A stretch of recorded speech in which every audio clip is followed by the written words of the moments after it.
Red hot comic book movie news. Defenders of the Earth. Defenders. The Weekly Planet. The Weekly Planet.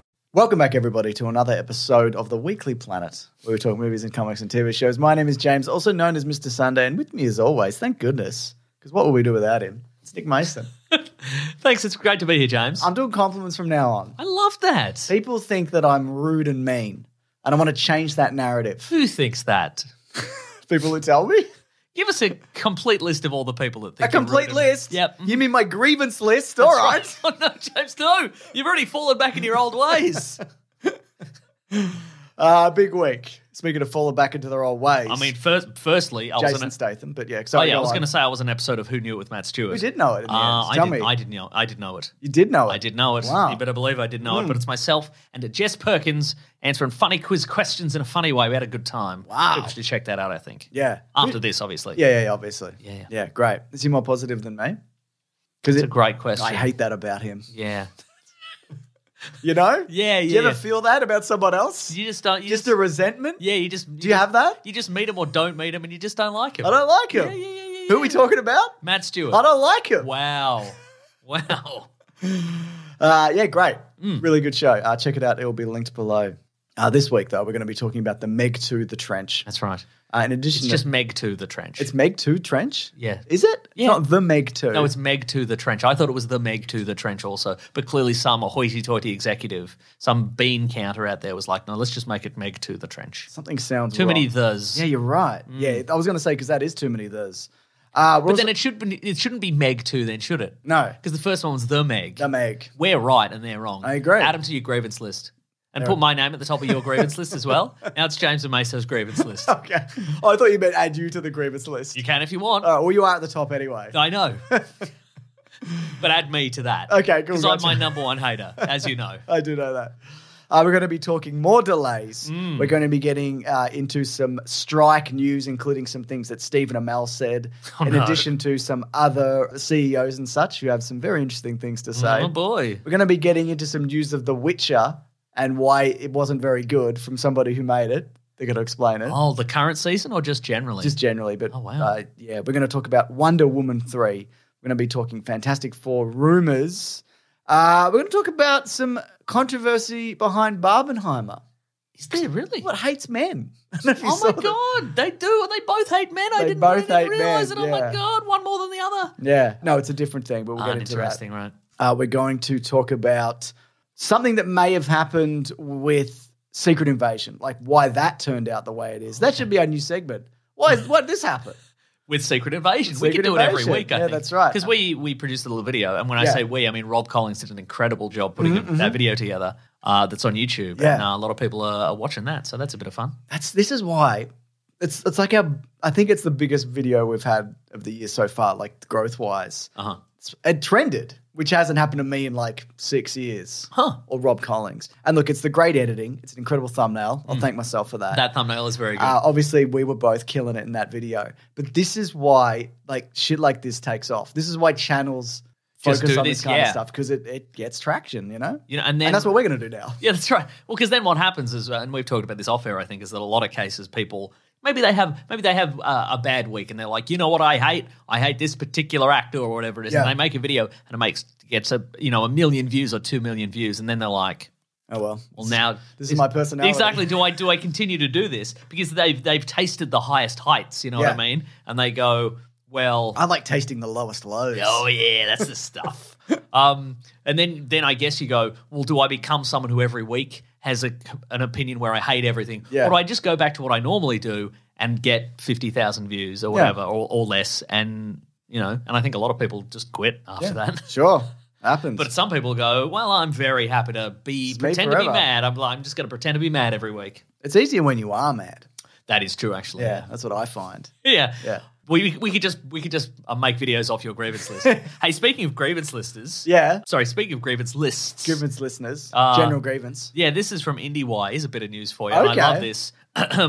Jim Jarmusch will never watch Star Wars films. I resent their cultural impact. Whoa! This is so close to my white whale, which is guy who doesn't know what Star Wars is. But it's if anything, it's even better because it's the guy in the movie industry who doesn't like. He knows what Star Wars is, but he hates it. Jarmusch said, I resent that I know so much about them and the characters. Why is all that in my head when I've never actually seen one? Jim Jarmusch won't be traveling to a galaxy far, far away anytime soon. The Dead Don't Die director revealed to the Believer that he will never see the Star Wars franchise out of protest over its cultural impact. I have particular things I will never see. I will never see any Star Wars films because I resent that I know so much about them and the characters. Why is all that in my head when I've never actually seen one? Why do I know about R2-D2 and Darth Vader and all these things when I've never even seen a Star Wars film? That's a great question. Yeah. It's because it's infiltrated. But he's also said, I've never seen Gone with the Wind and I never will just because I feel like it's forced on me and it's some kind of corny thing. He does have his preferences against mass things, but because I really deeply love the craft of filmmaking, I, of course, like masterful filmmakers' work. He probably likes the MCU. But I watch all kinds of stuff, he clarified. On a plane recently, I watched Cruella. Okay. I love the Naked Gun movies because they're so stupid. I'm sort of amazed by the John Wick movies, just by how many people he can kill. I haven't seen the Twilight movies. Okay. This is a great interview. This is so scattershot. Right? The Terminator is a masterpiece of cinema. It's a big action movie, essentially, so I don't really differentiate. Anyway. That's so weird. Like, he's talking about the last, like, nearly 50 years. Well, it got further with Gone with the Wind, obviously. And it's like, well, I hate this and I love this and I haven't seen this, but I did like this. Yeah. It's just all over the place. I love. I've never really read any interviews with Jim Jarmusch before, but I'm definitely going to track some more down. For people who are not super familiar with his work, I would say track down Ghost Dog: The Way of the Samurai. Which has Forrest Whitaker. Yeah. Star Wars' own Forrest Whitaker. That's right. As a hitman who follows like the way of the samurai. I've never seen that, I think. I think you might have seen it. I might have seen it. Maybe I'll watch it again. Yeah, you for might. the first time. Yeah, you might have seen it. Yeah, cool. All right. I know of it. Yeah. Oh, also Coffee and Cigarettes, which has Coffee and Cigarettes. Absolutely. Well, it certainly does. Yeah. But it's got Tom Waits in it. It's like a series of vignettes where people... Two members of the Wu-Tang Clan have a conversation with Bill Murray. It's a whole thing. Anyway. He was great in Dracula. Tom Waits. That's true, he was, yes. Yeah. Good stuff. Mason, it's time for our segment Delays. Oh, yes. Yes.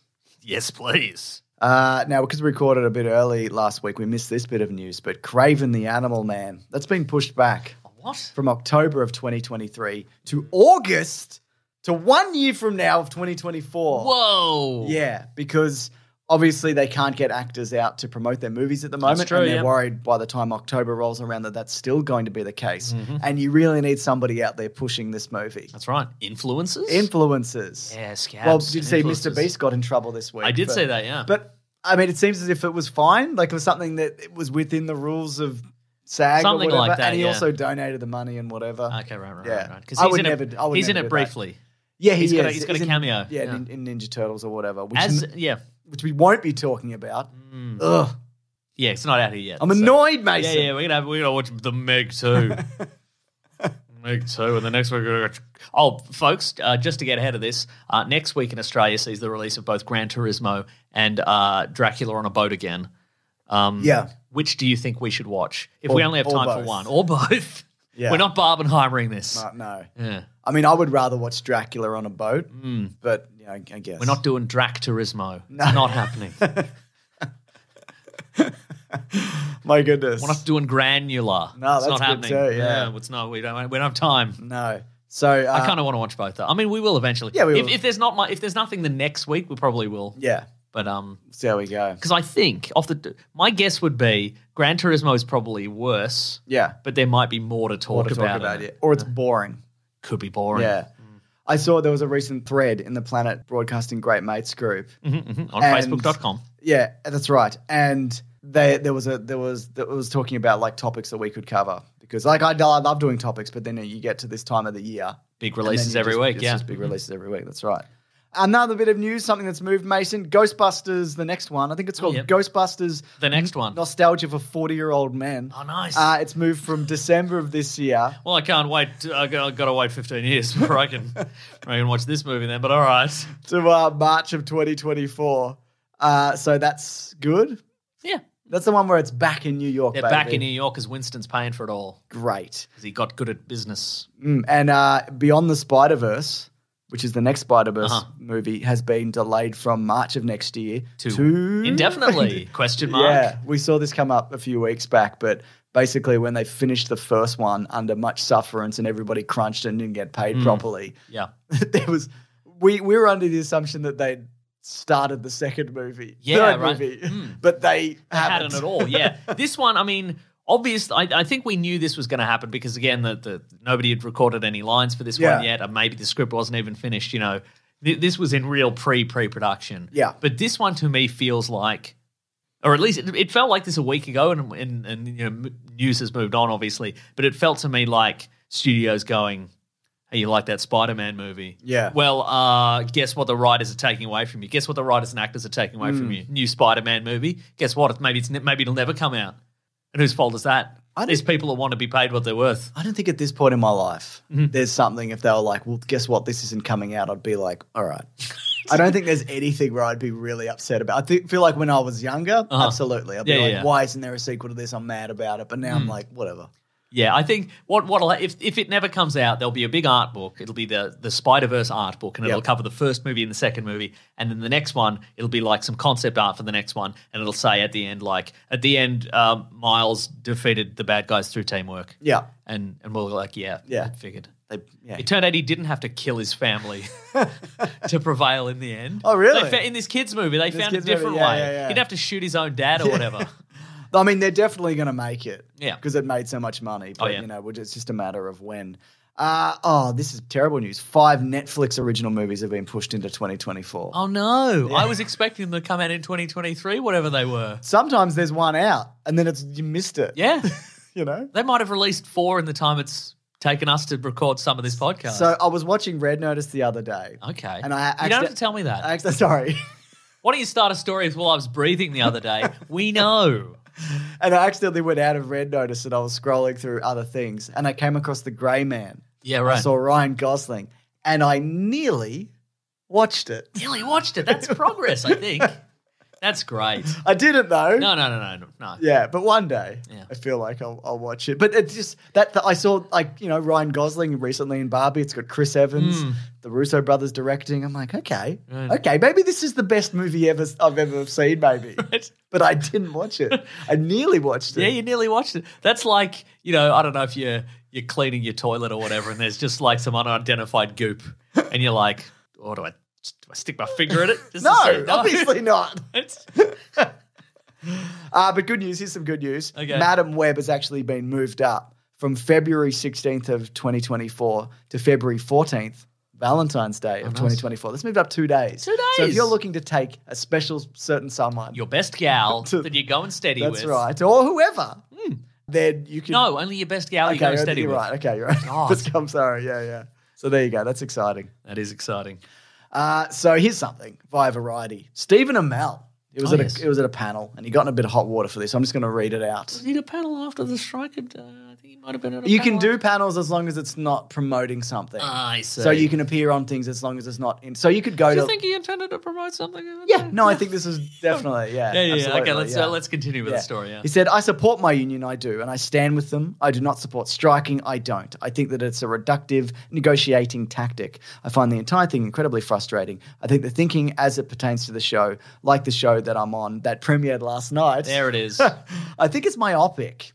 Now, he's walked back a bunch of this on Instagram. I'm not going to go through it, but he basically said, I didn't. His PR said, he said he didn't support strikes, but actually what he meant was he does support strikes. And you misinterpreted. Yeah. Which is, he walked it back. That's not nothing. That's he was forced to walk it back, and that's not nothing. I mean, and I know that it is frustrating being a part of a new thing coming out. He's got a new show. Of course that would be frustrating. And I know that he's not the only one that is feeling like that. But unfortunately, for a strike to work, you do need that conformity in terms of, I said conformity, people are going to be like, communism. That's right. Communists on a podcast. But it's you know what? Here's something that's never going to happen. They get the writers and the actors go, hey, can we have some residuals? And the studio go, no. And the writers and actors go, oh, well, thanks anyway. Yeah. And the studio goes, well, since you were so nice, we'll give you a couple of residuals. It's not going to happen. They won't. No, exactly. The reality is, as we've talked about, this has happened because it got to a breaking point, you know, and we've seen this in a lot of industries. Yeah. It's not just this; just happens to be a very public one because Hollywood is in everybody's homes, whether you like it or not. Even in Jim Jarmusch's home. That's right. He's swatting it all away with a broom. This is via Bloomberg, though. This is all kind of related. Walt Disney Co. and NBC Universal are paying lobbyists to watch over legislation that would bar them from using a lucrative state tax break if artificial intelligence is used to displace workers in their film and TV productions. Just keeping an eye on it. Keeping an eye on it. Making sure that's... Now that I saw that and I was very confused by the wording of it. Yes. So if we can break that down. So what is happening is the law is going to say Yep. that if you use AI in your movie productions or your TV productions, Yeah. you lose out on a big tax break. Yes. So it is in the movie industry and TV industry's best interest currently to not use AI because they'll get less money. Now, the legislation would bar them from using the tax break. Okay, right. So if it goes through, Yeah. that would stop them from doing it. So at the moment, there is nothing in place for that at the Interesting, moment. okay. But I know it's worded. So they weirdly. want the law to not go through. Yeah, whatever it means. The idea is that they want artificial intelligence to be put in place, and they get a tax break for using it. Which also, like, why would you get a tax break for that? What about that? Yeah, you're not creating Yeah. jobs, are you? What's going on? Yeah, not really. Not in the same way as using like, Just actual nerd people. jobs. Yeah. You know? Working on a bloody computer. So, yeah, there you go. But David Zaslav, he's here to say something. He spoke to Great. Variety. He's head of Warner Brothers Discovery. I saw two people kissing on the television. I didn't like it. I didn't get it. So I cancelled the show and I deleted it. I'm normal. Yeah, he's normal. Normal man. That's why we like him. If you don't know, he's head of Warner Brothers Discovery. He's currently scrapping it for parts to either sell it or, I don't know, consolidate or cut losses or I don't know what he's doing Now, exactly. did he say this week, is this the quote that I heard? Yeah, I got it here. Let me read it, Mason. You want this juicy quote, all right. While we're all hoping for a fast resolution, our modelling assumes a return to work date in early September. Should the strikes run through the end of the year, I would expect several 100 million upside to our free cash flow guidance and some incremental downsides for the adjusted EBITDA. So basically he's saying that... Is that a Kid Rock song? Yeah. Kid Rock does have the line, it's not statutory, it's mandatory. Right. Remember that thing that he said? That's okay. Yeah, just something that Kid Rock said if you're a fan. I'm not a fan of him, actually. But basically, if the strike continues, well, they'll actually save $100 million on production. But that's like being like, I fucking sold all my furniture and look at all this cash I have. Yeah, I've got nowhere to sit, but look, I've got $1,000. Right. Like, think, idiot. I mean, he knows this. He does, It's just a way to spin it to investors and, shareholders and whatever. Yeah. So that's fun. Hey, speaking of having a big pile of cash, Oh, yeah. here's another piece of news that I discovered that I love. Okay. I don't know if you know this, but in 2020, Leslie David Baker, who Who's is that? Stanley on The Office, Oh, yes. I saw this. he opened a Kickstarter campaign With his nephew or something. Yeah, to make a web series called Uncle Stan. Yeah. Which was pitched as like a spin-off of The Office, but almost certainly not, right? It'd be him as a guy called Uncle Stan. It was, because it was not officially tied to Yeah. NBC or whoever owns the Office. Yeah. Anyway, the crowdfunding goal was $300,000 and it raised $336,450. Woo. And then just nothing happened. Yeah. But he is apparently, when the Kickstarter campaign ended, some people's donations go through and some people don't. Yeah. Some don't. And so he apparently got about $100,000 and it's just been sitting in an account, so he's going to return it. Yeah. So that's good. it is good. I mean, I would have loved to have seen Stanley spin-off show. He helps his, not really obviously, but he helps his nephew with a small business or something. Yeah, right, Yeah, so that's good stuff. But I was just like, okay. Yeah. NBC's going to be involved in this, are they? Yeah, definitely. They're going to be helping you? Okay. Well, there was nearly a Dwight spin-off. Oh, yeah, that's right. They packaged, Shroot Farms? Yeah, they packaged it into an episode. Sorry, the dog's here, everybody. Hello. What you doing? It's dog time, everybody.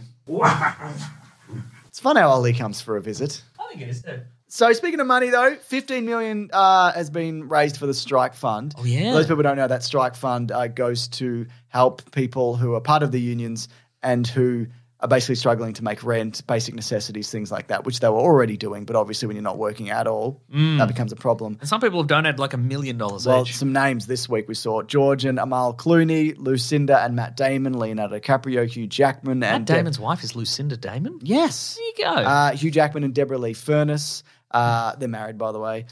Nicole Kidman, Jennifer Lopez and Ben Affleck, Ryan Reynolds and Blake Lively, Julia Roberts, Arnold Schwarzenegger, Meryl Streep and Oprah Winfrey. So that's all. They're married, by the way. They're all married. All of those people. All of those people are One married. of those weird Hollywood romance situations. God. So there you go. That's nice. Good for them. Yeah, good for them. Oh, it's actually a little bit of money. Yeah, but still $1 million. I don't care. Yeah. It doesn't matter. It's still money, and that's good. Yeah, but I've seen comments, and I've even replied to a few people about this. That the people who are actually are they on your grievance list? All those people you replied to? No, these people I love, and I'm happy to have a conversation. Respect them. You respect them. I love it. I respect them. Yeah, that's great. Is that the people who you see? Like, look at a picketing line. These aren't the Hollywood celebrities that are suffering. They've all got their money. Yeah. So the people who are donating and supporting this, they don't need to do it. They can say nothing or the opposite of nothing. Yeah. They can come out and have a big sook about it. Did you know also that Drew Carey foots the bill for everybody's lunch? Does he? He did this in the last strike as well. Yeah. It's called Bob's Big Boy. It's like and if you're a SAG member, I think probably if you're a Writers Guild member as well, you just go in there and he pays for it. Like Drew Is he there at the counter with his credit card? That's right. No, he's just got a tab going. Oh, wow. Drew Carey at Legendary is like one of the most generous men in Hollywood. Like he's one of those guys where it's like buys a cup of coffee and leaves $100 tip. He's like that guy. So well, he made because he's obviously on Who's Line for years, and he was on The Price is Right and Price is Right. So he's doing all right. Good on him. That's great. So this bit of news is from the Polish news site Wyborczka. I apologize. It's Wyborczka. Wyborczka, and this is translated. Yeah, this is translated from Polish. A Wyborg is like a cyborg, but confused. Very confused. Yeah. So Tomek Baginski is a Okay. producer on the Netflix drama series The Witcher, which recently has just been getting rinsed for being like a bad version of the books and whatever, and didn't come together. And Henry Cavill deserves better, and all those things people have been saying, etc. Henry Cavill's at his typewriter. He's in a big tent on the set, and he's typing away, just trying to make it work. Yeah, that's right. He said, when a series is made for a huge mass of viewers with different experiences from different parts of the world, and a large part of them are Americans, these simplifications not only make sense, they are necessary. It is painful for us, and for me too, but the higher level of nuance and complexity will have a smaller range. It won't reach people. Sometimes it may go too far, but we have to make these decisions and accept them. Basically saying the reason The Witcher is bad is because people are dumb. Yeah. What's happened there is somebody has taken that quote about Rick and Morty where it takes a real powerful mind to understand the true thing. Think about and they've translated that to Polish and back again. Yeah. So look, I don't think that's true. I think there's a lot of shows with incredible nuance and structured storytelling that do make waves, and right. I think you could Rick and Morty, for example. I mean, Game of Thrones early Game of Thrones would be an example of that, And I think Andor, because I was going to say Succession, but then Succession and like The Witcher don't have a lot in common. So I'm like, what's sci-fi fantasy? Andor, you can Andor, exactly. What's another sci-fi fantasy? His Dark Materials, Cleopatra 2525. Oh, she made it to 2525. Earth 2. I loved Earth 2. Sliders. I loved the later seasons of Sliders. Oh, I don't love that. You got me there. Yeah, I got you. Because I walked into that. Yeah, with Jerry O'Connell's not with Jerry O'Connell's brother. Yeah, that's right. Barry O'Connell. Very O'Connell. It's too much O'Connell. Yeah. Wind it back a bit. So yeah, there you go. Harsh Realm. Don't know that one. That was the... Okay, what it is, it's the series that Chris Carter did after the X-Files where some people get trapped in a virtual world. But here's the thing. I've never seen it. I've never seen a single frame of it. I'm not even 100% sure it really exists. Let's have a look. Harsh Realm. It's probably because the VR headset's too heavy. It's a Harsh Realm. It ran from 99 to 2000. It's got 44% on Rotten Tomatoes. It's got Terry Quinn, who's Locke from Lost. From Lost, yeah. Right. The Matrix meets platoon in a sci-fi drama harsh realm. A soldier, Tom Hobbs, gets in way of his head when he's recruited by a government-sponsored war game involving flesh and blood people, digital representations of those people, and entities that look real but exist only in a virtual reality universe known as Harsh Realm. Now ruled by the clever retired Sergeant Omara Santiago. When he enters the Harsh Realm, Hobbs leaves his pregnant fiancée, Sophie Green, in the real world. But it says real world like real world. Maybe he's always been in the Harsh Realm. Wow. That's too much for 1999. Yeah, it really is. Reading that now, I'm like, it's too many things. That's like, it would be like attempting to do a Westworld series in 1999. Yeah. Like the budget's not there, the tech isn't there. Yeah. And it's weird to me. I've always heard about it. I've never heard of that. Right, but I've never seen a single. I've not even seen a trailer. I'm going to watch a YouTube video about that. Okay, somebody's great. probably made a great retrospective. Yeah. I love it when someone makes a good video on something like that. Oh my God, it's perfect. Here we go.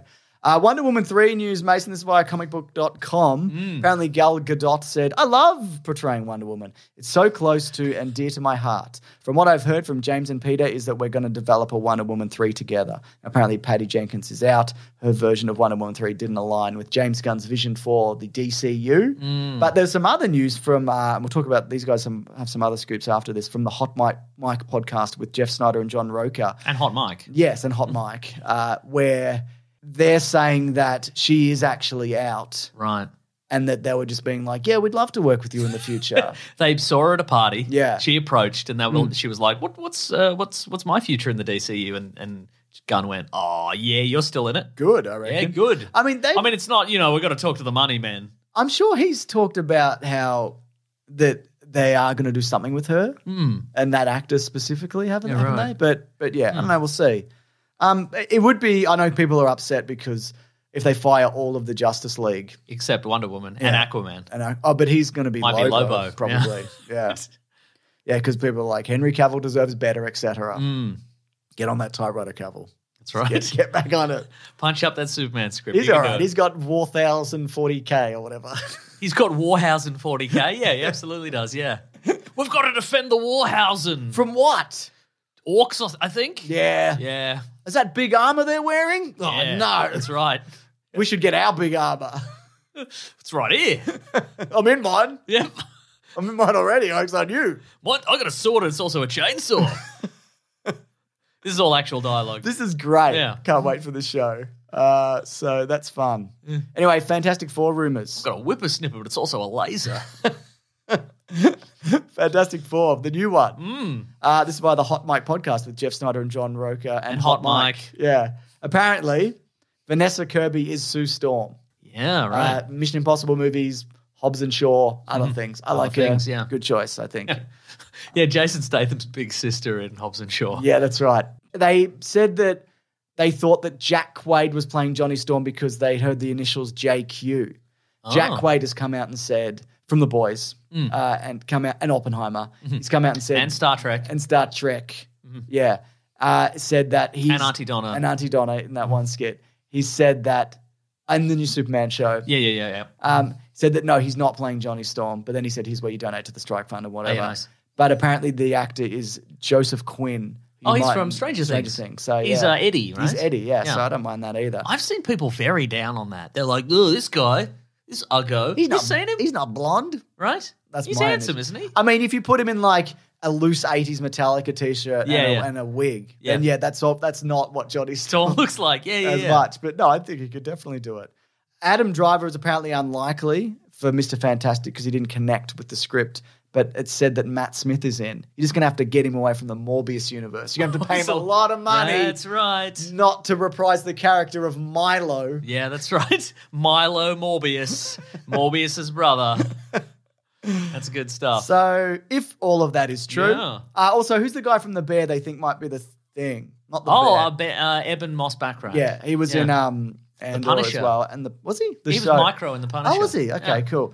He might be the Thing, and he's great. So I have no problem. Oh, that works for me. That's great. Yeah. But none of these are locked in. So. And also none of these are Dennis Reynolds from Always Sunny. No, none of them are. Which I still would love. I watched all of that, the new series. Oh, season 16? Yeah, is that what it is? Finally, yeah. Still good? It is. It's on the 8. unfortunately. Okay, right. But yeah, consistently good and terrible as a show.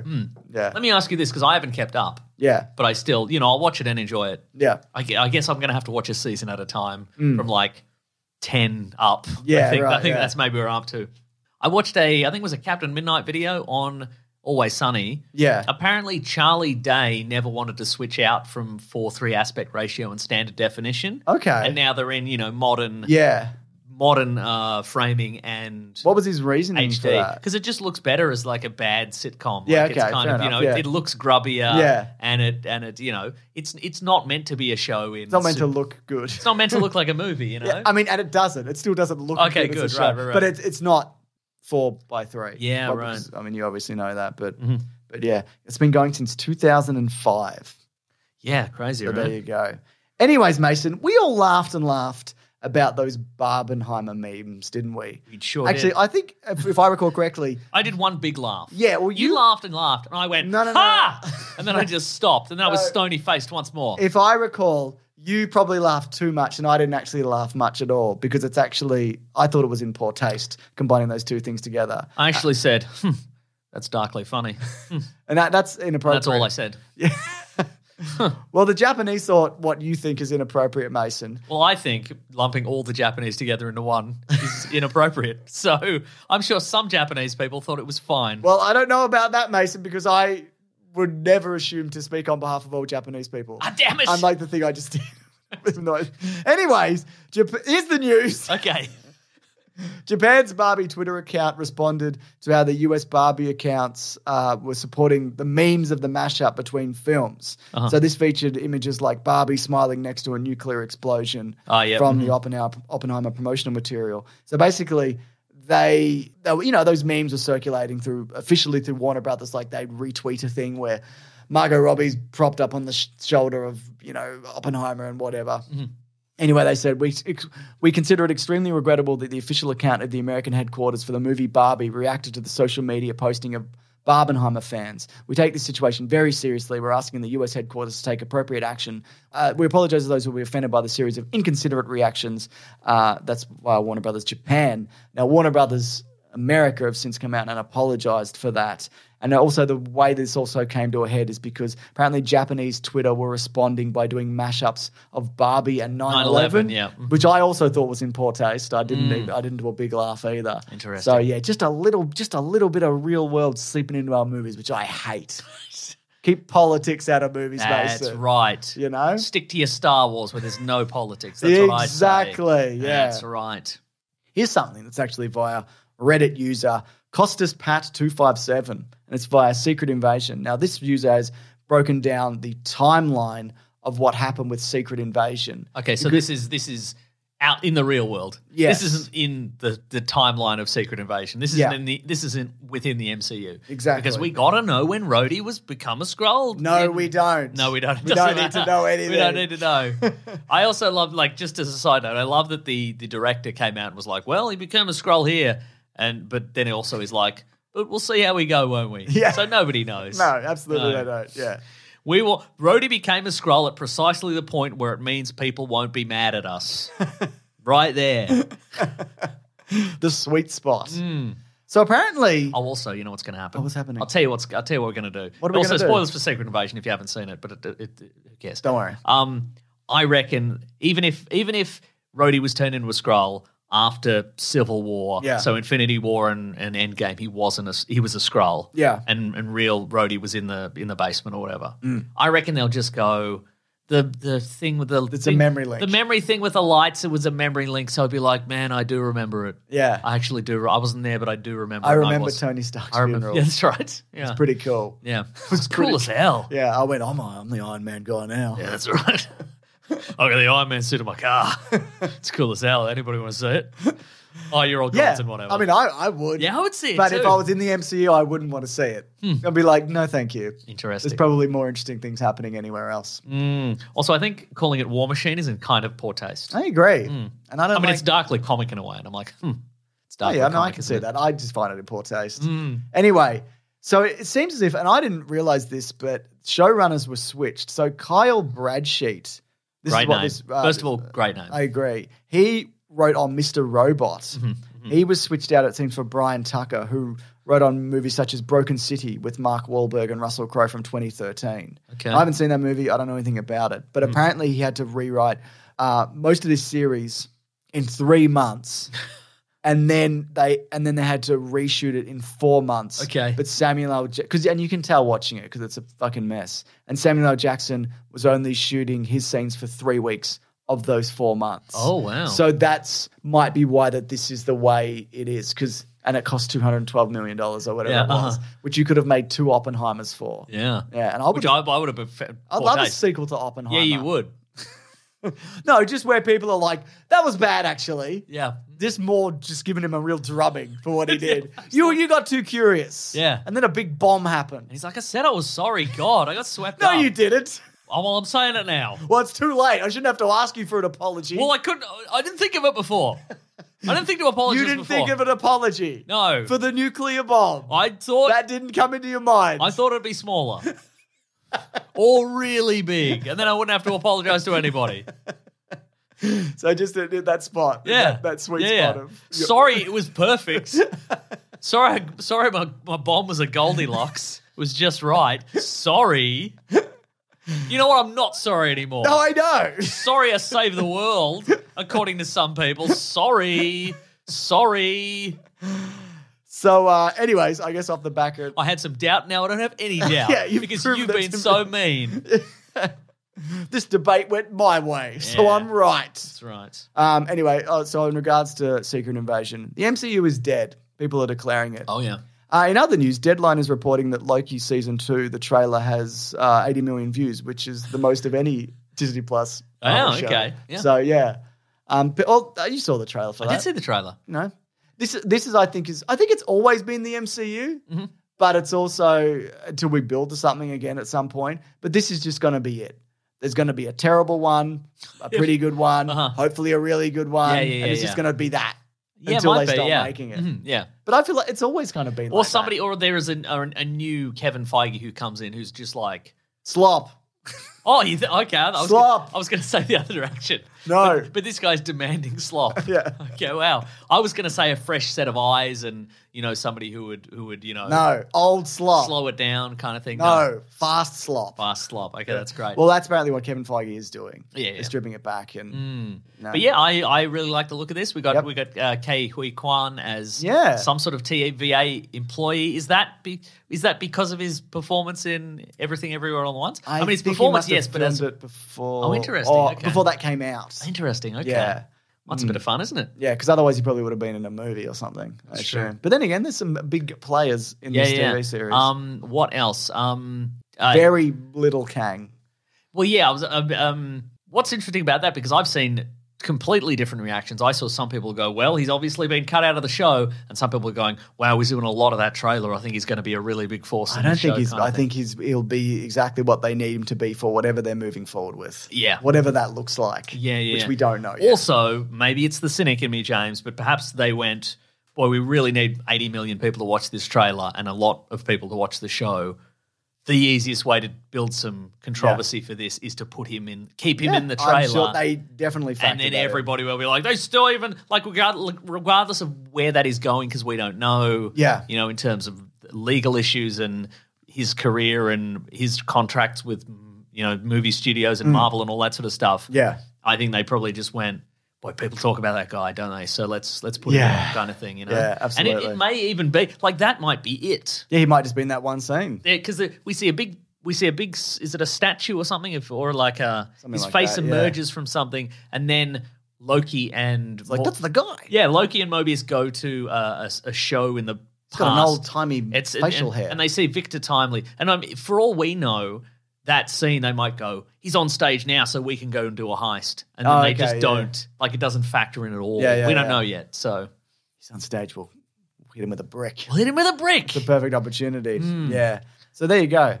We are in the Trailers of Hoist section, aren't we, by the way? It seems that way. Yeah. I was going to say also, Loki is glitching in this. Yes. Is that a reference to Across the Spider-Verse? Yeah, maybe. Maybe I like the live action effect of that too. Yeah. Maybe they're making it's like a bit Cronenberg-y kind of like stretchy skin and... Do you think that is because... And I saw a lot of people like, actually they're just taking advantage of the goodwill for Spider-Verse by putting that in. They're ripping it off. No, they would have.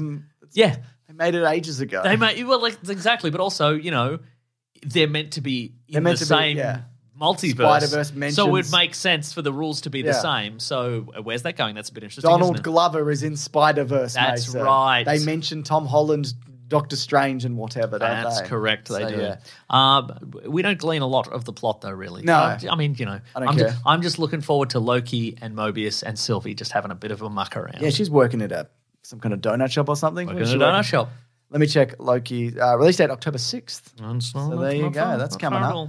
That's coming up. Yeah, anyway, I'm excited. I mean, look, I would love it to just be like a week-to-week procedural where they're doing weird time travel stuff. Yeah, sure. And just having fun adventures and solving mysteries, but it's probably the overarching story of the multiverse, etc. Impending doom, etc. Oh, yeah, that Doom stuff. Cool. We've got another trailer. Oh, yes. And it's the first trailer because it's trailers ahoy for Saw X. Sorks. Sorry. Go Sorks. Go Sorks. This one, we were wondering, how is Jigsaw back? And the answer is... It's a prequel? It's an in-between quel. It's an in-between quel. Set between Saw 1 and one of the other Saws, where he's alive. Saw 2, actually. So it's set way back when.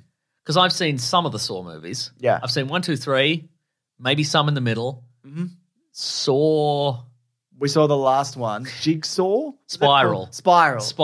And then I've seen the one before that, which I think might have just been called Saw. I didn't see that one. Right, okay. Yeah. So this one, obviously, they're like, well, we killed Tobin Bell 9 movies ago.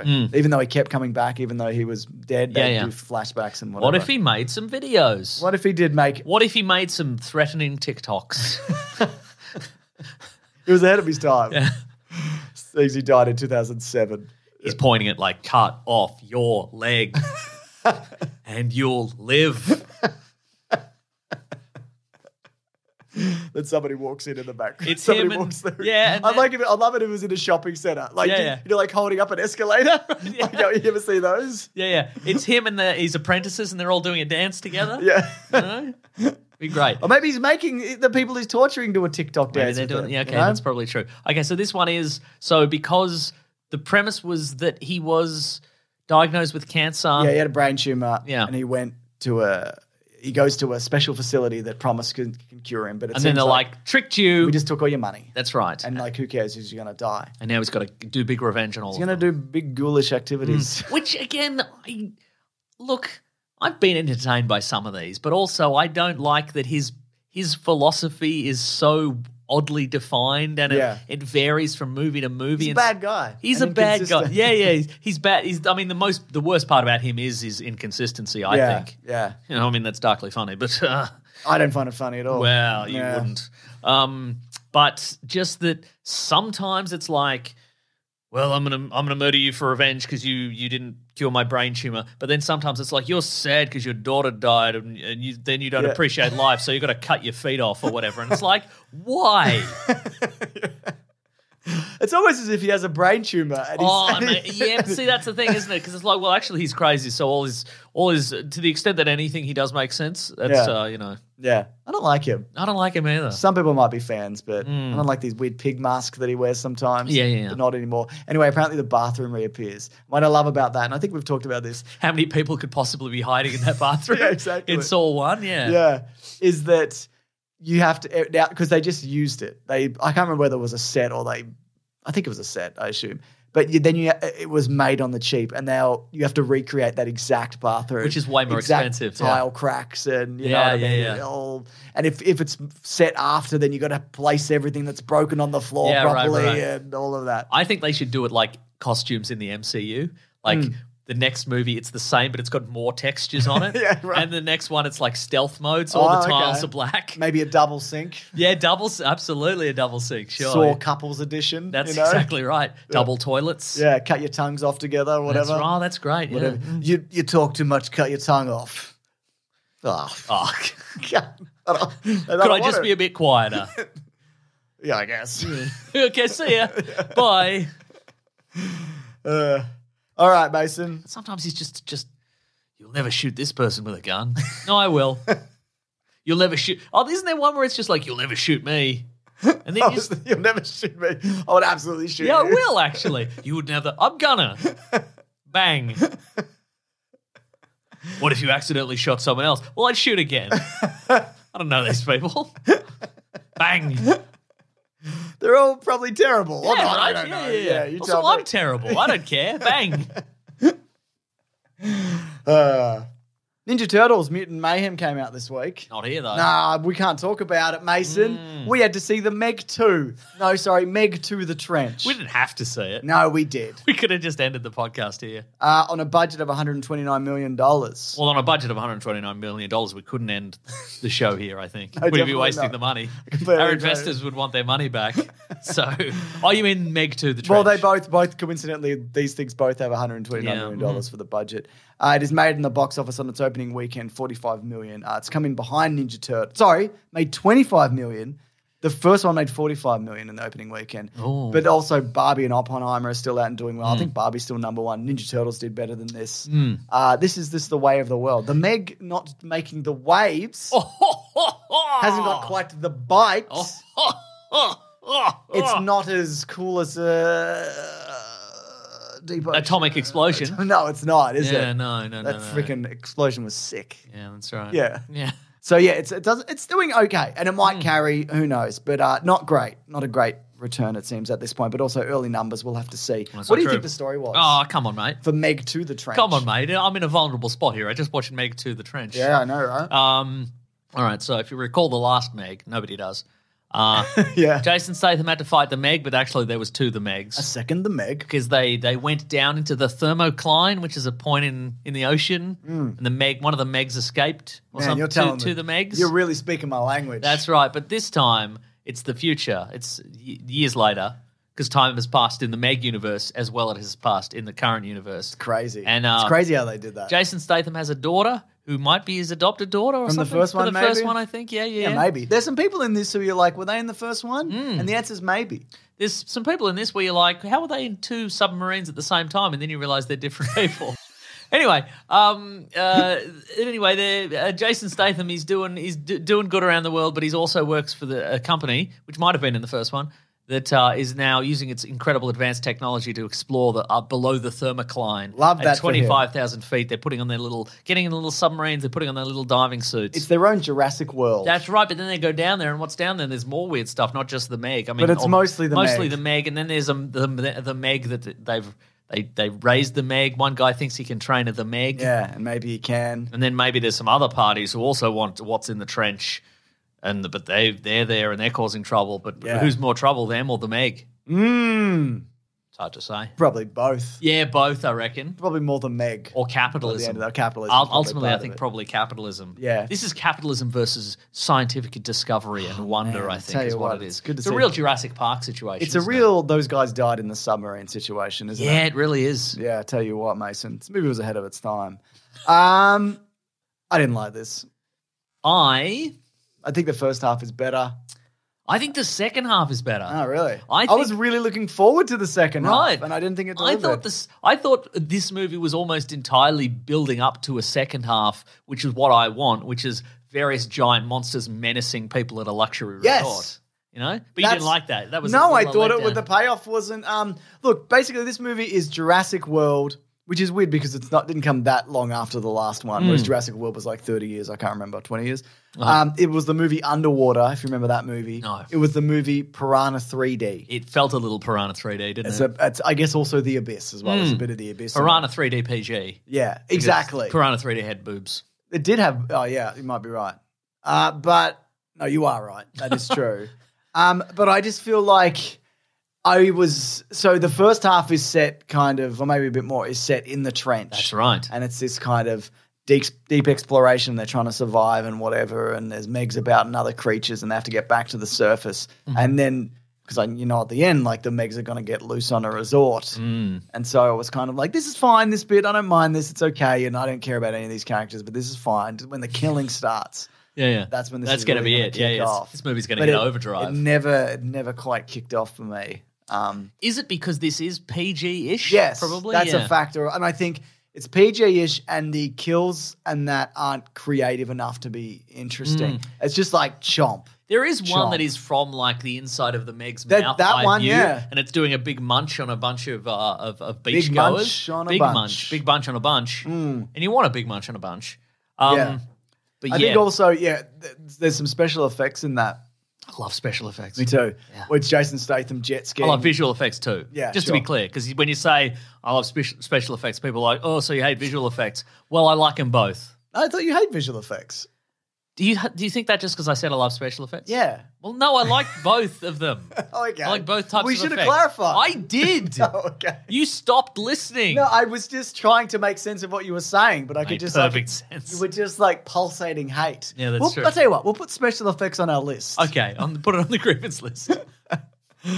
But like there's a lot of Jason Statham jet skiing away from a Meg, and none of it looked very good and convincing. Oh my, there are a couple of shots though. They look like asylum moments. Yeah, they look like asylum moments, but they also look like Renaissance paintings. Where there's a moment where he's cresting the top of a wave on a big yellow jet ski, and he's holding a explosive-tipped spear, and then he's coming down on a giant the Meg, and I'm like, whoa. I love how he has no sense of like, let's preserve these creatures. Yep. He's immediately like, let's fucking kill all these. Like straight away. Yeah. It's not like, dude, there's like 4 of these in the world. Right. But he's like, let's kill them all with explosions. Yeah. Which I like that aspect of it. Like, but you mentioned some of the characters, like some of the I characters. didn't mention any of the. Oh, No, yes, you I did. did. I did. It's true. You forgot, but some of the characters return. Some are dead or missing. Yep.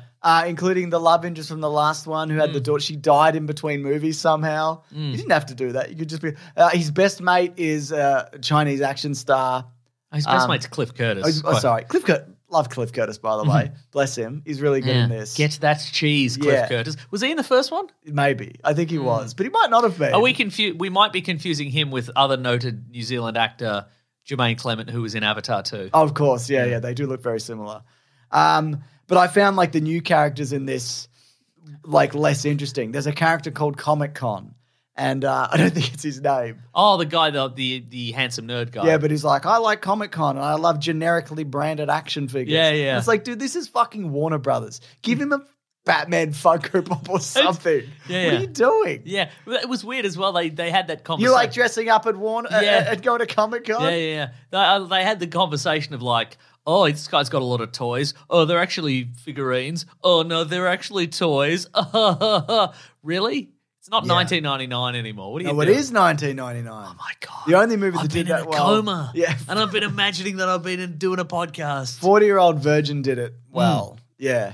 What was was it some Ricky Gervais show where it was a movie he did with Eric Bana.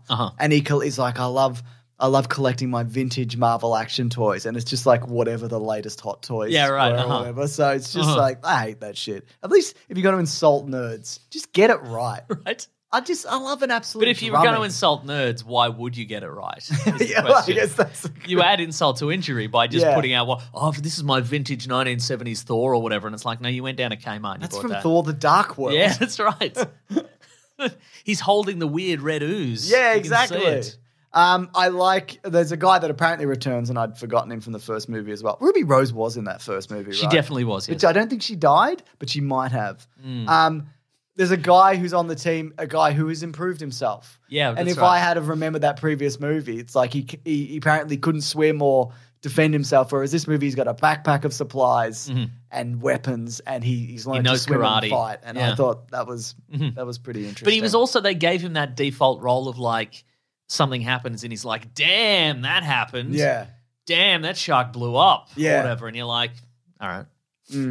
It did. Yeah. It did, though. That's true. Yeah. Well, speaking of sharks blowing up, we also, this week on BigSandwich.co, we did a movie commentary for Deep Blue Sea. That's right. And there's going to be a lot of people in that going, damn, that shark blew up. In anticipation of the Meg 2 doing incredible numbers at the box office, we're like, let's get ahead of this. Let's get ahead of this. We'll talk about Deep Blue Sea and people will love it. Yeah. So that was a fun one to talk about, actually. Yeah. But I think also the trench part at the start, because they get stuck under the water, or they get stuck in the trench. I think all that looks really good. And I guess also it's because it's in darkness, but the suits that they're wearing and they're trekking underwater and the underwater facility and all of that. And I think all that's like I really... think there was some solid there was some solid action, and there was also some moments where I'm like, I don't even that couldn't work. Surely you're talking about the bit where he swims out. Yeah. So there's this. They're 25,000 feet underwater. Yeah, which is cool. It's very cool, but it's also hot because it's hot down there. Oh, it's hot down there. Yeah, because of the cool water that keeps the hot water in. The thermocline. Thank you. That's right. But anyway, they go down there in two little submersibles and they crash, so they have to put on their super deep 25,000 feet diving suits that only have 2 hours of air, so they can trek across the trench to get to a facility that is down there, a mysterious facility. And but then when they're in the facility, there's a moment where Jason Statham. Why is the facility like a crash ship? Is that to disguise it? That's a great question. Because they just go, we looked at our equipment and that's an active station. And why is it all so dirty and weird? Yeah, is it because the people on there are so dirty and weird? Yeah. Because you'd expect if they're spoilers for this movie. Sure. Because it's not very good. But there's not a lot to spoil. No. But I'll just say that the amount of money you'd put down there to build a facility on 25,000 feet under, wouldn't it be all nice and clean and white and maybe put some more people in it. Yeah. As opposed to, is it because the people that work down there are all dirty pirate guys and they're just like, well, this is dirty now.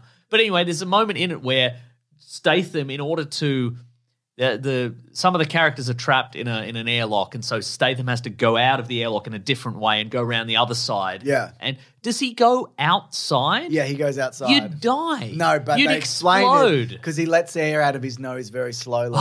Okay. And then they quickly say because fish don't get crushed down here. Oh, of course. So yeah. You would though. Maybe there's some unique science. Because what I'm trying to figure out, and in order to do so, I'd have to watch it again, which I'm not going to do. Yeah, you're probably better off watching the first one first, and then this one. That's true. Yeah. I was sort of under the impression that maybe he was going out of the airlock, but he was still inside the facility. Okay, yeah. Well, which I guess would make more sense. Because if you went, the very idea. Like that section has flooded the facility. Yeah. Don't worry, hold my breath. Hold my breath, but I've got my British lungs. I'll hold my breath, but I'll still be in the facility. My chest is big, my lungs are big. That's right. Deepest, bluest, my hat is like a shark fin. You guys heard that song? That's right. I'll base my whole life around it. My lungs are filled with Yorkshire puddings. They hold the air in. They're very aerated. Yorkshire puddings and gravy in my lungs. But if you went, you'd explode. You would implode. Yeah. So it must be because there's a scene earlier where somebody gets a crack in their helmet and their head pops. Yeah, that was cool. Where they're at that level of pressure. Mm. So he must still be in the. I'm going to have to go with he must still be in the facility because otherwise he'd. No, because he went outside and he looked up and he saw the Meg. Yeah, he did see the Meg, didn't he? And he wasn't looking at it through a window. I guess he did breathe out of his sinuses though. And he did have those Yorkshire puddings in his lungs. That's true, he did. They are very aerated. I don't know if you know that. That was hard. I might need a pint. Yeah, I might need a pint after that. Mason, he probably needed a pint. He probably would need a pint. Need a pint over that. Pint of Greek sausage roll. Straight to lungs. That's how I do it. That's right. Because I looked it up. Like the deepest ever scuba dive. Is like 320 meters. Pathetic. So 25,000 feet is more than that. Yeah. In the old. I mean, scale. if you're acclimatized. I guess if you've done some breathing outside of your sinuses, it's fine. And you see a little bit of blood come out of his nose, and he just doesn't get turned inside out. Yeah. Anyway, that's good stuff. Look, you're just gonna have to let it go. Yeah. And I'm sure people will write and be like, maybe there's some truth to that. Maybe there is. I don't know. Look, if it had been at 300 meters, I'd be like, oh, okay. Yeah, but that's not very exciting. No, it's not. It's not at all. Yeah.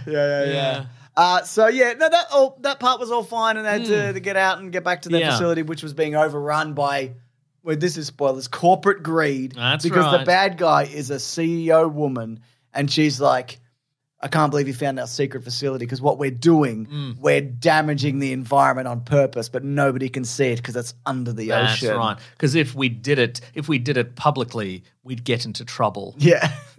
We wouldn't just go. Definitely. We wouldn't just have to pay a fine. Yeah. Which we would because each rock is worth $1 billion that we bring up apparently. In a way, fines make things legal for the rich. Ha ha ha. She's a real cackling monstrosity of a woman. Yeah. And the person who's betrayed them on the platform, another woman. Typical. That's right. Very typical. I called that early. Yeah. Did you? Yeah, I knew.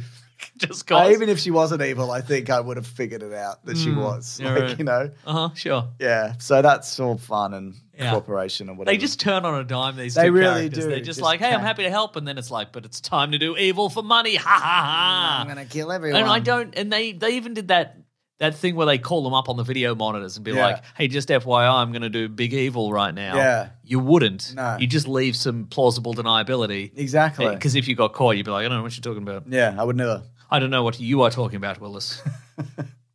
So then the second half, the Megs get out of the thermal chamber and they go to Fun Island. That's right. Way to take a real run at that name, by the way.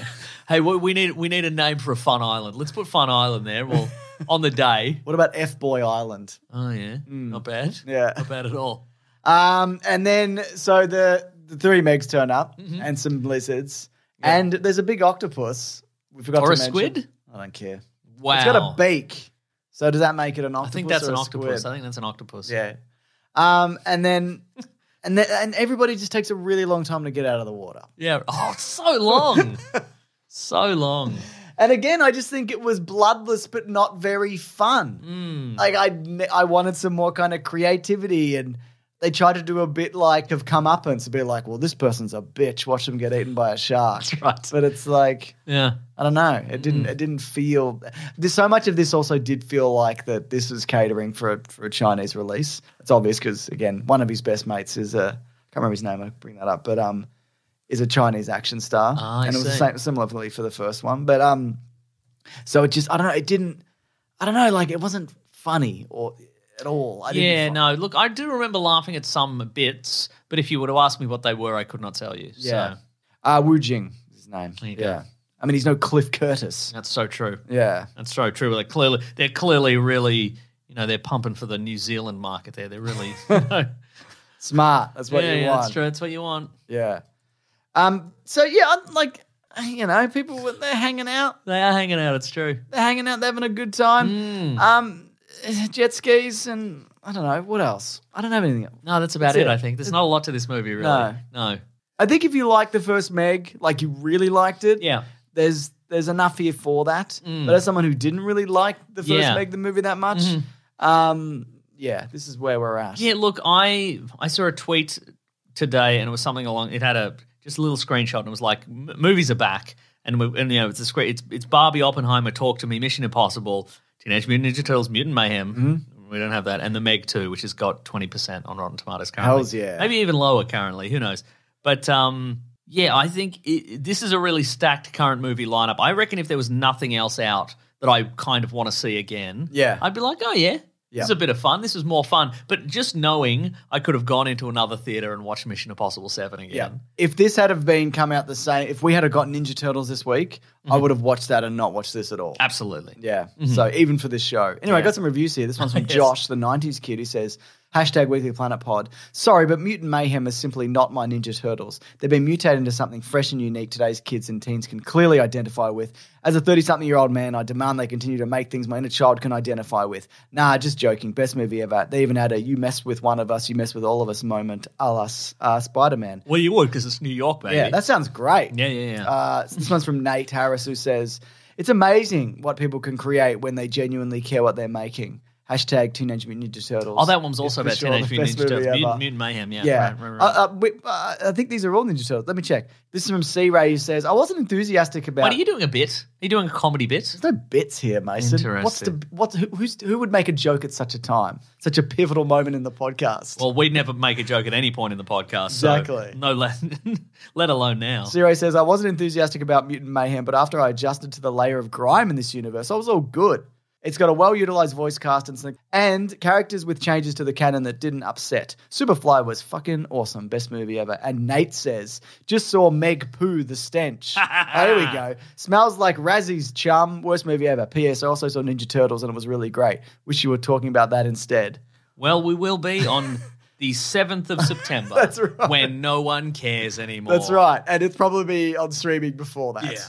Yeah, Yeah, so there you go. I saw some people in the Great Mates group also worked on the Meg 2. which is awesome, by the way. I'm sorry that I didn't love it. But no one. This is not your fault. Sure.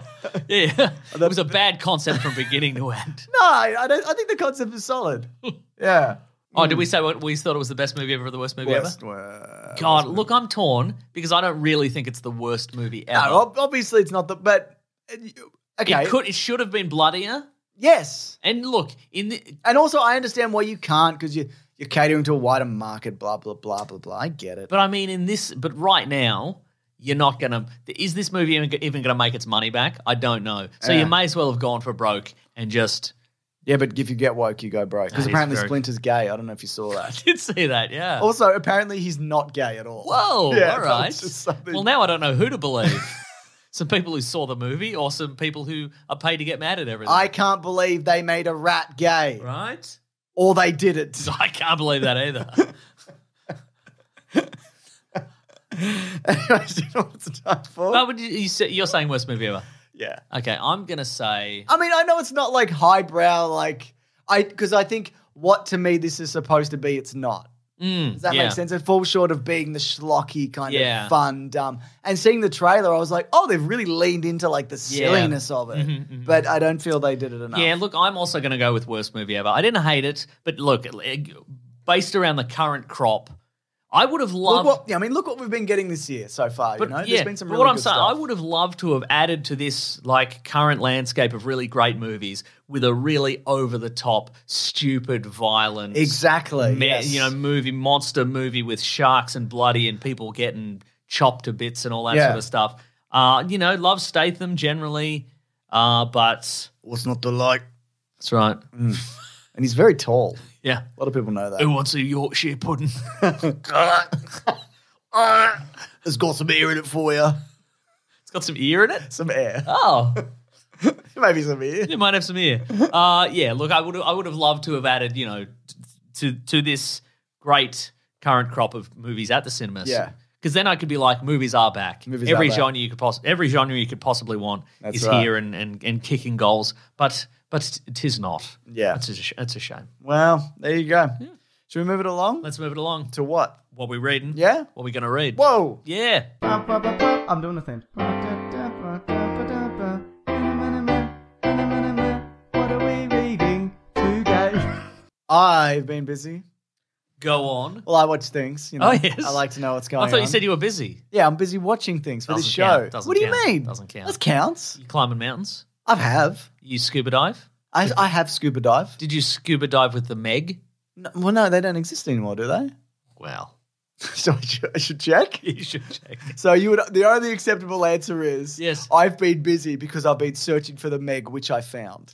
Yeah. And you would have gone, yeah, that's cool. right. Yeah. But anything less than that is not. Because if you'd searched for the Meg and you hadn't found it, I'd be like, yeah, they're fictional.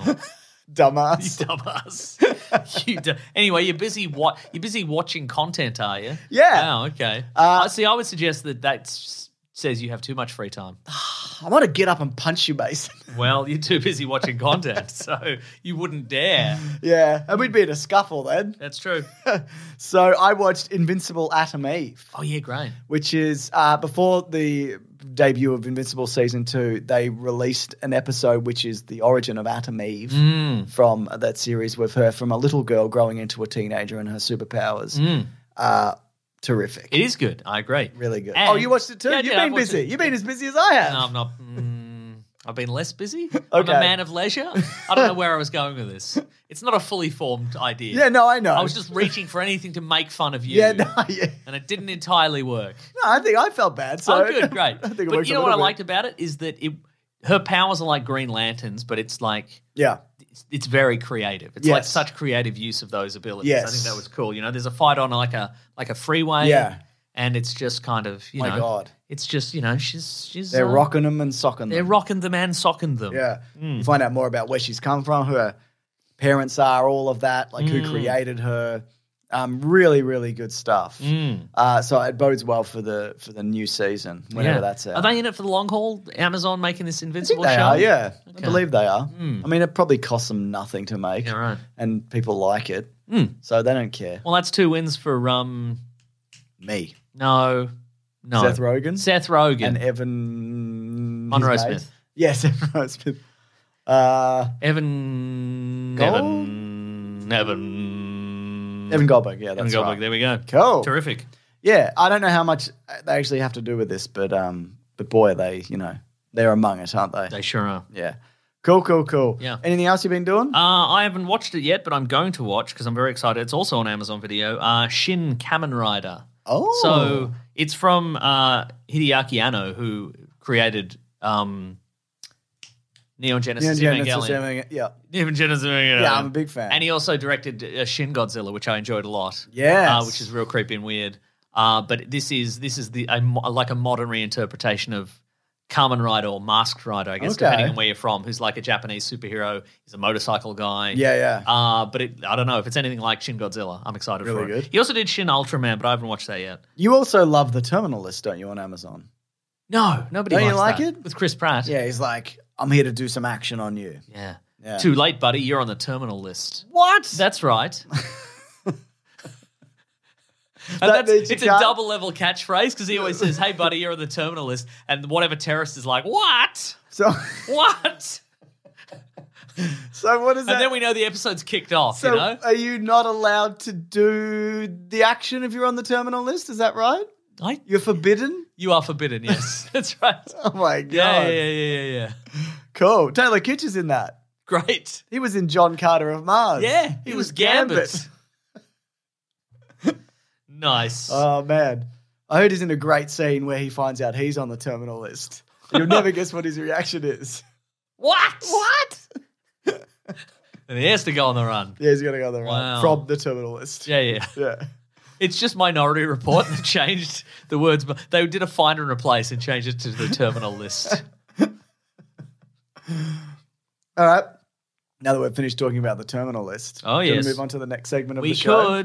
We could, or we should, or we're going to. Make up your mind. We are going to. We're going to do it right now. It's called Letters. All right. It goes like this, because the theme song goes like this. Yeah. The classic one was Letters, oh letters, we love you. Some letters, they're only a day away. We're going to hear right now. We're going to do Letters.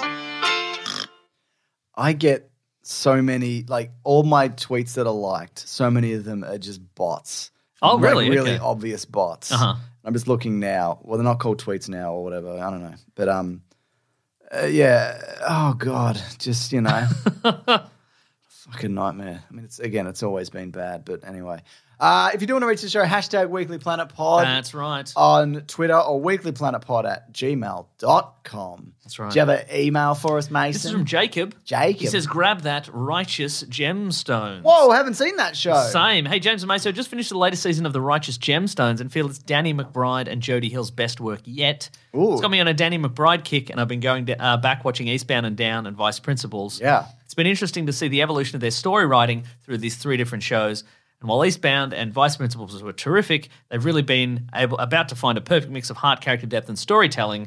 I also love the chemistry Danny McBride and Walton Goggins have together. Just wondering if you guys have had a chance to catch up on Gemstones. I've not watched any of it. No, I've heard good things. Again, it's that thing of like there's so many things to watch currently. But yeah, I love Walton Goggins. Also, I love scrolling on my phone. Oh, yeah? So, often I'll just do that. I saw an interview with Justine Bateman, so actor, director, writer, producer, also Jason Bateman's older sister, I think. Okay. But she was saying she was taking some meetings with studios recently, and what they're looking for now, what studios and TV networks are looking for, is what they're calling second screen entertainment, which is stuff. It's a new term. I do that. But, it's a new term. It's a new term they've invented for stuff you can watch that is not quite engaging enough, so you can just be on your phone also. So you can just tune back in every once in a while. That's what I'm looking for. That's what I'm looking for. And she was saying, let's be real. Most shows are that anyway. Yeah. You don't need to cater specifically to that. That's true. You can just watch a Law and Order show or an NCIS or whatever. Yeah, and she was saying something along the lines of, she's had pitches rejected because they sound too engaging. Yeah. So God, you'd hate that. You'd hate to make something people like. Yeah. The Righteous Gemstones, James, is currently on binge in Australia, all 3 seasons. Binge. Yes, same.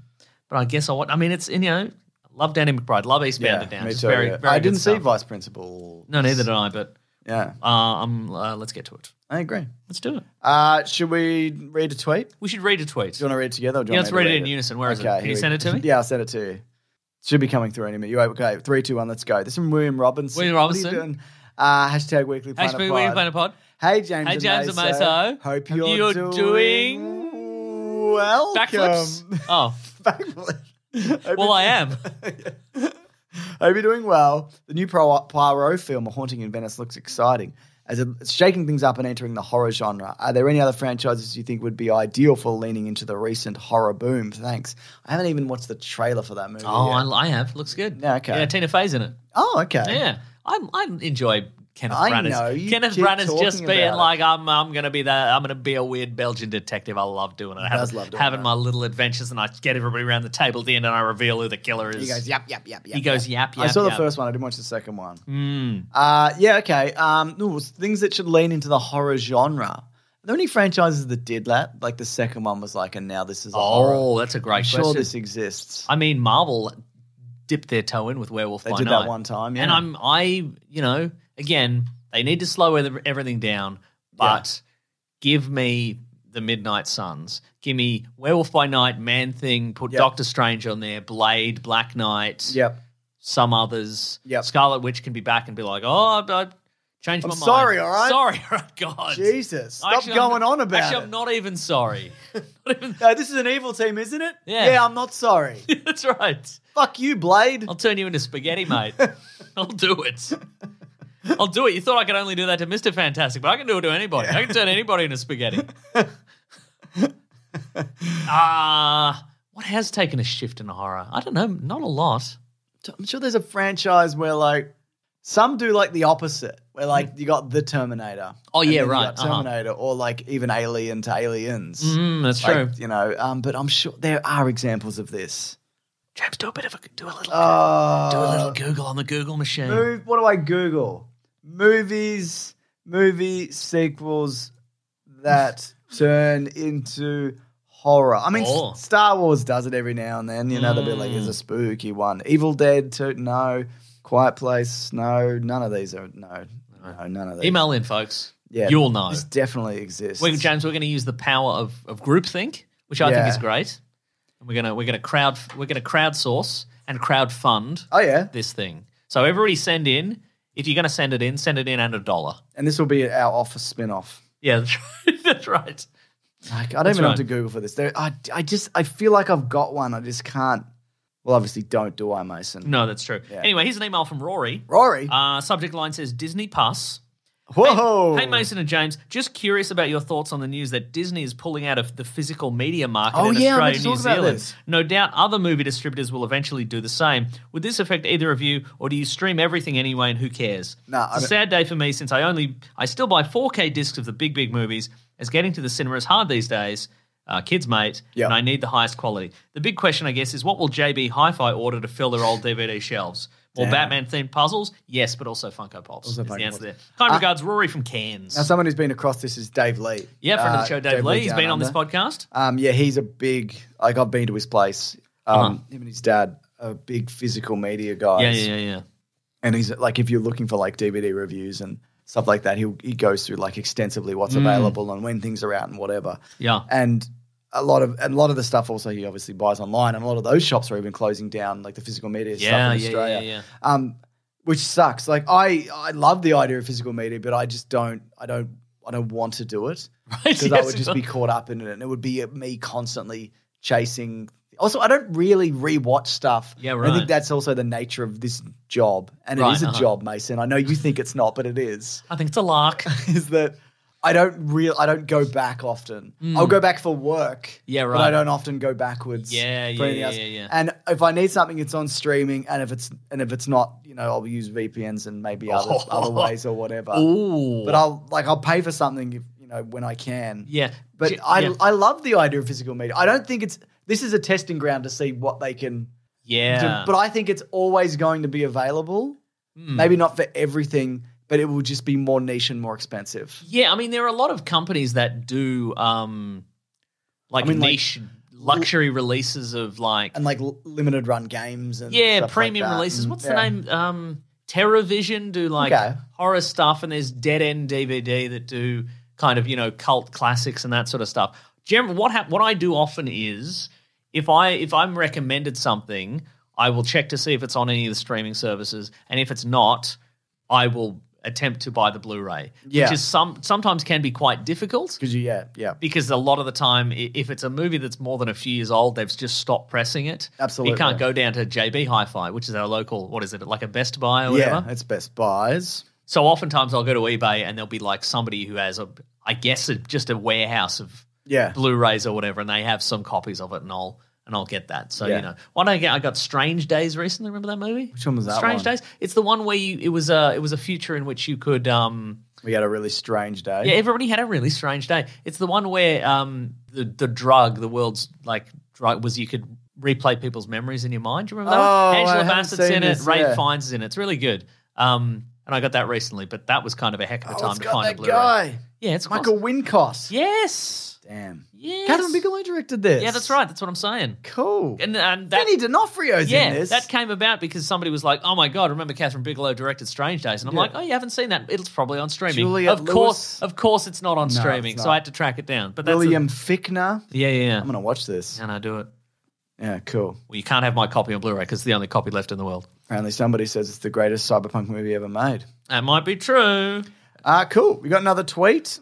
Do I have another tweet? Yeah. No, you have the tweets. Do you have a letter then? I just did a letter. Oh yeah. Do you want me to do one? No, didn't I do that one? No. It's from Eli. Oh yeah. It says, "I love your podcast." # Weekly Planet Pod. I have been a listener for about 6 years and have gotten to know your bits very well. My question Excuse to you me. Excuse me. is, what is your fave or least fave bits the other does? E.g. Frozen Air, Something Babies. I hate that one. I love Frozen Air. Because I love it. People probably know this, but I love stupid stuff and then just running that into the ground. Yeah, that's right. Because that, to me...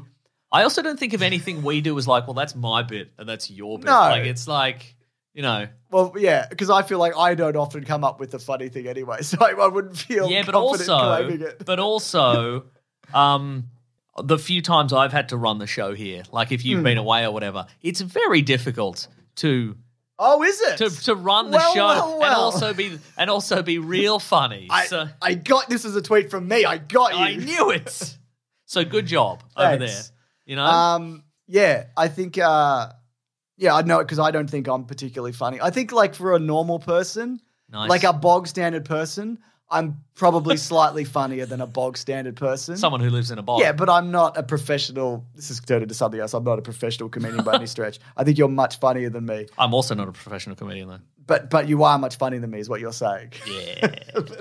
I don't know. But what other bits would you?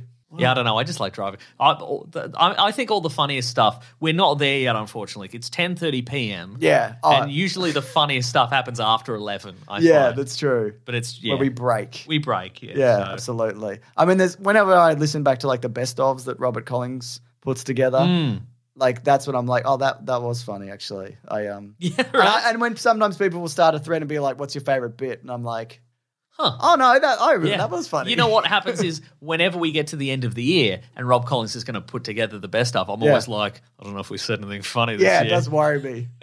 Yeah. Oh, this one's going to be 10 minutes long. And some people argue that maybe we didn't. That's right. Because it's not for everybody. But I don't know, what bits do I like? I love the Jason Statham thing. I like the previous Meg thing we did. Oh yeah. I know.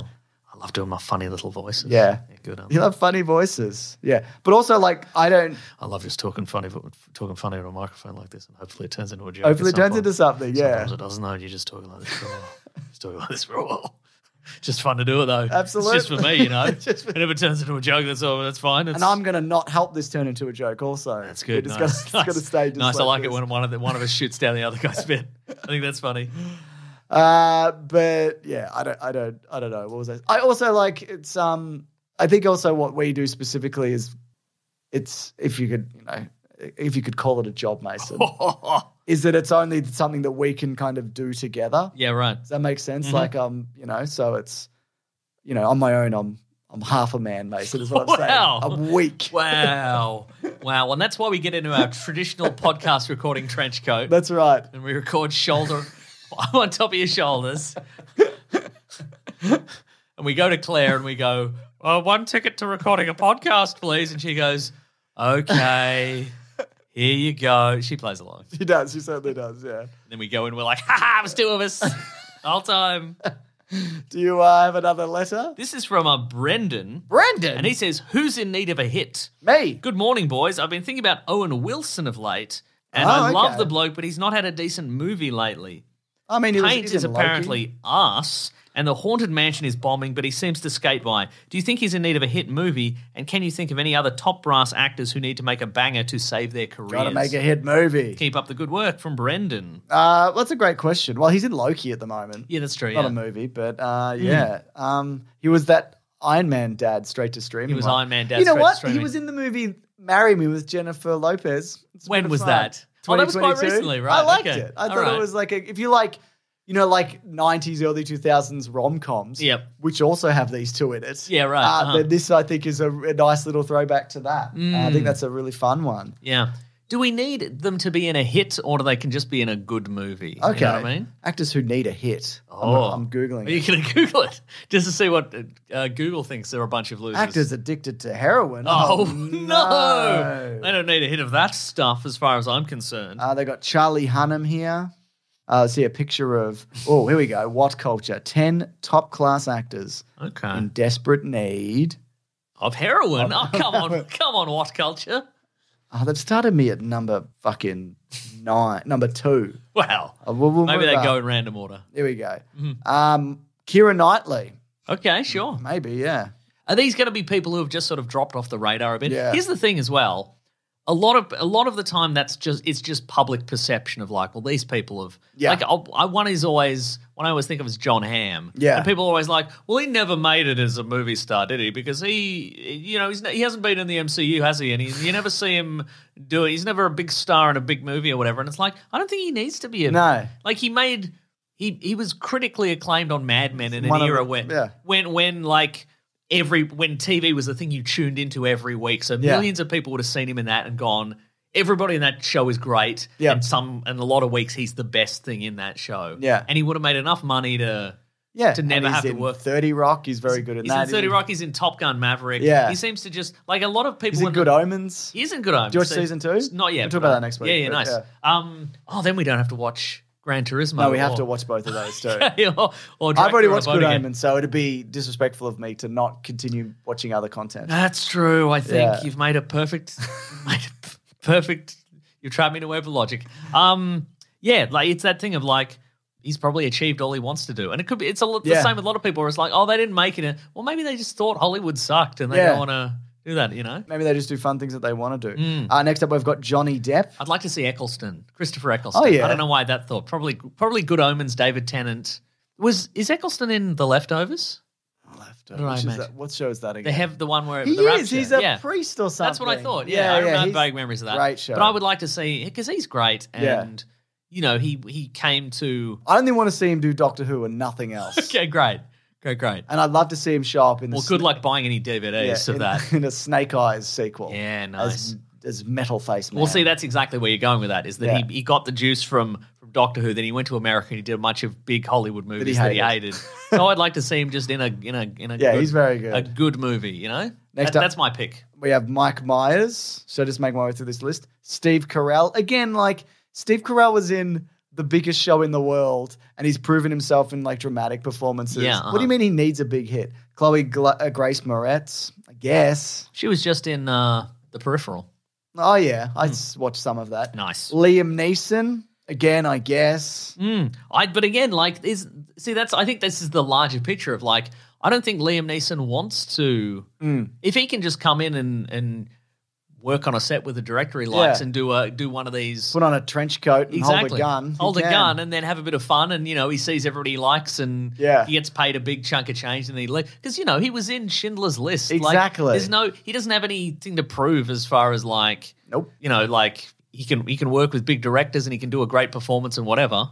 Let him live. Exactly. Let him Let live. him live. Let him live. Let him live. Let Liam live. Jennifer Lawrence. She's starting to come back because I think she went away and had kids and got married or whatever. She's doing stuff. Armie Hammer.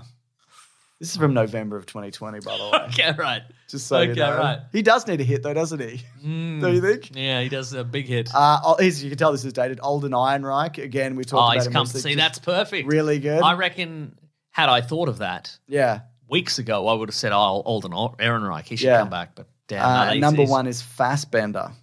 Well, he had Assassin's Creed, didn't he? He had Assassin's Creed. Come on. And the sequel they probably made.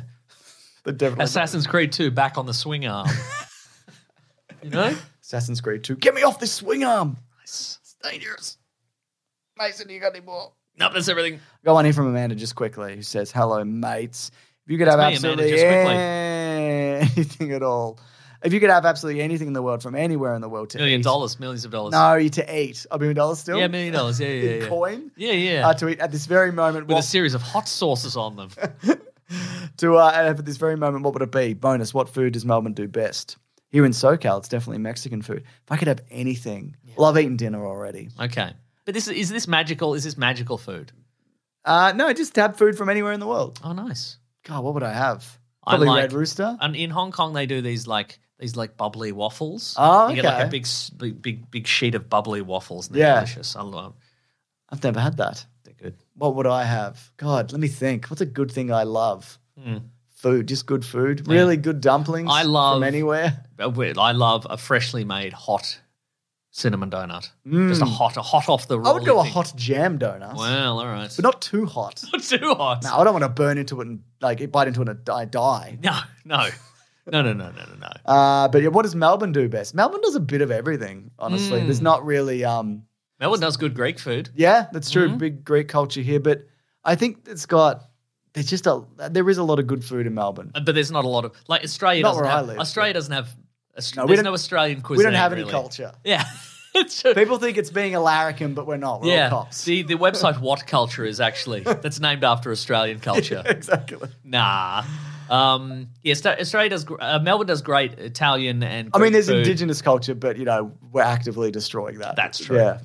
If I have anything right now... Oh, there's a place in Melbourne that does a great French dip sandwich. Okay. It's like beef, cheese, and a thing, and it's got a big Is it kind of like a Reuben?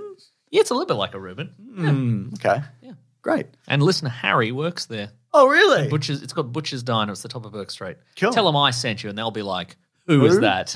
What are you even talking about? They only do it on Saturdays, so get on Saturday. That sandwich? They only do that sandwich on Saturdays. Oh, wow. Should I get one?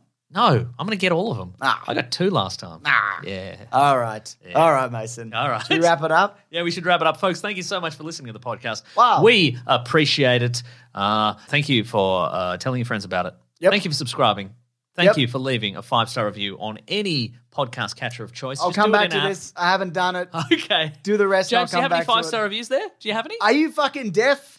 I just said I hadn't done it. Sorry, what? And you knew that. Sorry, what? Mason.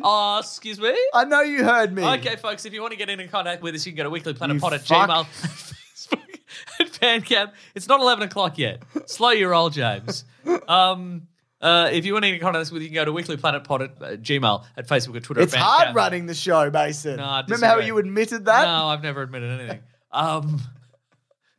You can go to the Planet Broadcasting Great Mates Facebook group. You can go to the Weekly Planet Podcast subreddit and Discord for fun civil chats about podcasts and pop culture. And anything that comes to your mind, you can have a bit of a fun chat with like-minded individuals. A good time over there. That's right.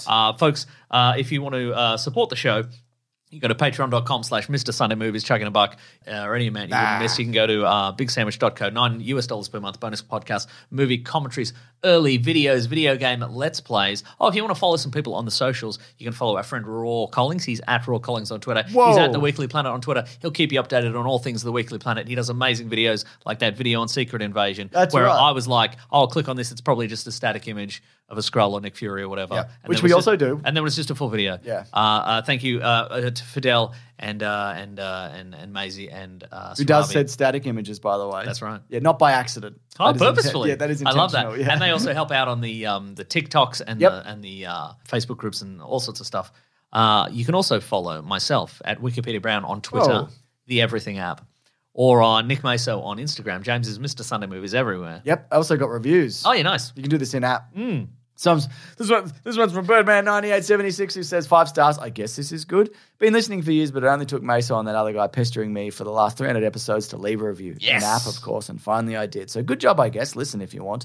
This one from Chad McFaltland. Best podcast ever, That's a 5 great stars. I know. I'm always hyped to listen to you. McFaltland. Like a fault line. Yeah, McFaltline. And sometimes mess up things or break things on purpose to listen. My name is Liam. Oh, his name's not Chad McFaltland. That's a shame. Liam. And you can come to my well with chicken wings barefoot. And can you come to my well with chicken wings barefoot? No, Okay. but thank you for the 5-star review. I love the show. I love the jokes you make. I'm wanting to go into holes a lot. And thanks again. And that's the beauty of a 5-star review. It can be anything. You can just talk about all the holes you want to go into, and you can request food delivered to your holes, and we will read it out because it's 5 stars. That's right. Folks. If you want to buy a T-shirt, you can go to tpublic.com. You can search for The Weekly Planet. Thank you right. to Bruton the Basilisk and Rackham for all our musical themes. Next week, we're going to review a movie. But what's it going to be? Who knows? Probably Dracula's on a boat. Yeah, if anything, it's probably Dracula. Dracula's on a boat, and he's mad about it. Even though he put himself on the boat. He did, He's didn't he? only Yeah. got himself to blame. That's right. For being on that boat. Yeah. Anyways, thanks, everybody. Grab that gem, you guys. We'll see you next week. Bye. Bye.